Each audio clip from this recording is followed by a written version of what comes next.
मागच्या 2-3 दिवसापासून ऐकतोय बघतोय। आज देखील अनेक लोकांनी आपले अनुभव सांगितले। मी देखील एक छोटासा अनुभव सांगणार आहे। प्रत्यक्ष माझी त्यांच्याशी भेट झाली नाही, परंतु आमच्या देखील नगरपालिकेच्या निकालाच्या नंतर नंदुरबार जिल्ह्याचं पालकमंत्रीपद प्रभारी म्हणून त्यांच्याकडे जबाबदारी असताना मी एक प्रयोग करून बघितला। मला वाटलं मी त्यांच्या पक्षाचा नाही। एक पत्र लिहिलं की आमची शहादा नगरपालिका एकमेव अशी नगरपालिका आहे नंदुरबार जिल्ह्यामध्ये जी OTSP म्हणजे जी ट्रायबल सबप्लॅनमध्ये येत नाही आणि म्हणून निधीची कमतरता आमच्या नगरपालिकेला सतत भासत असते। यावर आपण विशेष लक्ष द्यावं आणि शहादा नगरपालिकेसाठी जास्तीत जास्त निधी कसा उपलब्ध होईल याच्यासाठी आपण प्रयत्न करावा अशी विनंती मी त्यांना केली होती।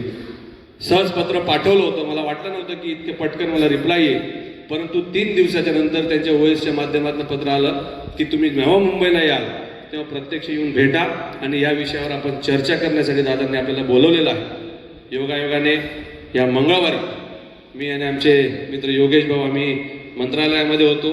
दादांची भेट घेण्यासाठी थांबलो, परंतु काही कारणास्तव मला दुसरीकडे जायचं होतं। म्हटलं येऊन परत भेटेन।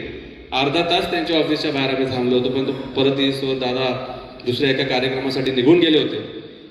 त्यांच्याशी भेटीची वेळ घेतलेली होती।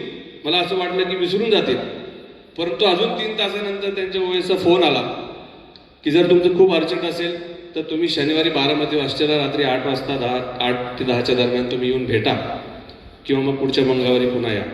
इतकं सहजपणे फॉलोअप घेणारा कुठल्याही पक्षाचा माणूस आहे का काय आहे याचा विचार न करता काम करणारे अशी व्यक्तिमत्व जेव्हा आपल्यातून निघून जातात तर त्यांना फक्त भावपूर्ण श्रद्धांजली अर्पण न करता हे लोक कशी जगतात याच्यावर देखील आपण विचार केला पाहिजे।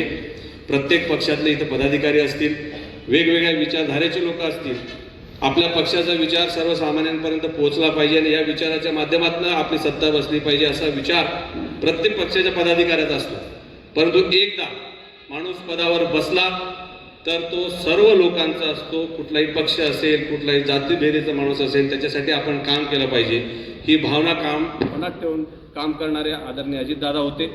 अशा नेत्यांना, अशा लोकांना खऱ्या अर्थाने जर आदरांजली द्यायची असेल तर हे लोक जसे जगले आहेत तसंच तुम्ही आपण सर्वजण सार्वजनिक जीवनामध्ये जगलं पाहिजे, हीच खऱ्या अर्थाने त्यांना आदरांजली राहील।